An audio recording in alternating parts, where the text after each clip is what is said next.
Hello guys, good evening. So ayan, magluluto tayo ng chicken curry. So ayan, lalagyan natin siya ng patatas at saka taupo. So ayan na guys, ang ating chicken curry. Madali lang siyang lutuin dahil ang ginamit natin ay ang ready paste na ng curry. So ayan, nilagay na natin ang patatas at ang taupo. So ayan na siya guys, mix lang natin. Then after 30 minutes, luto na ang ating chicken curry.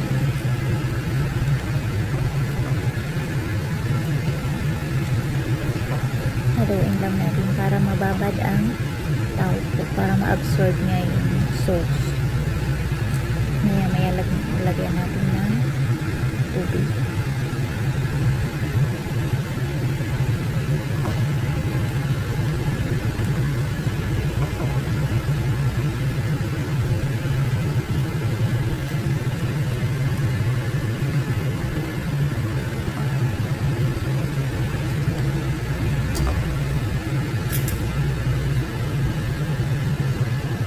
Hayaan natin siyang kumulo.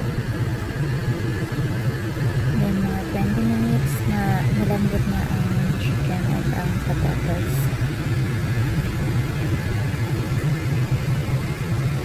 Sobrang dali lang lutuin ng curry nito dahil sa ready na ang ating paste, di na tayo maglalagay. So ayun nga pala guys, ang ginamit kong paste. Ayan, curry ayan dito sa Malaysia. So ayan ang ating curry paste.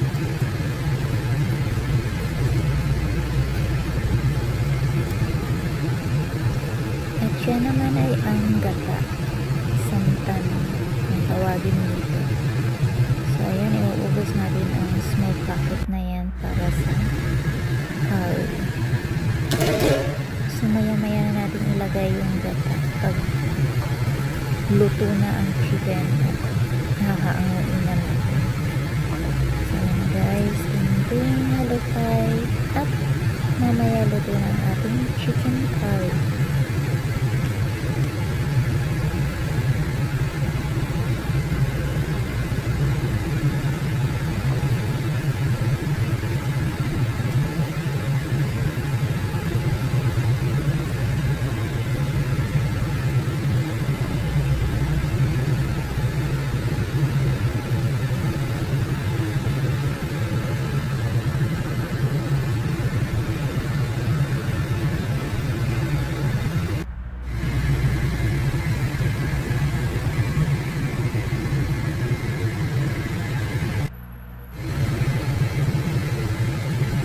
Guys, ilalagay na natin ang gata.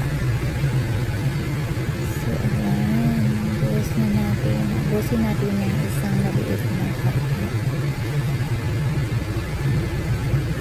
Ayan, pag nailagay na natin ang gata, ang kulay ng curry is nagiging light na siya.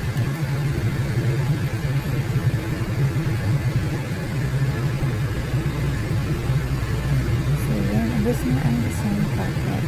So ayan, haluin na natin siya.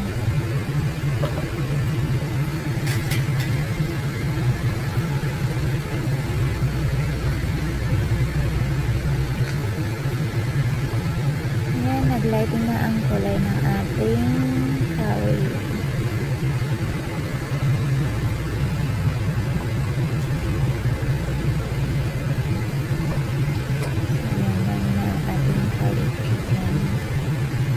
Guys, nalagyan ko lang ito ng ilang pirasong chicken kasi yung chicken din naman kinakain. Kaya nilagyan ko siya ng maraming patatas at saka taupo. Yan ang kinakain ng mga tao dito sa bahay. Lalo na yung alaga.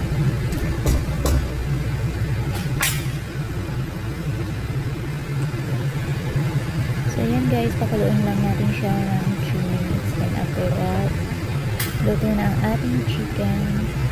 Patayin na natin ang apoy.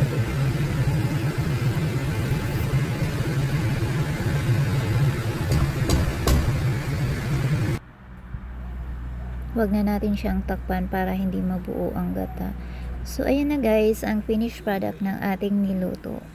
Yan, curry chicken with patatas. Thank you for watching.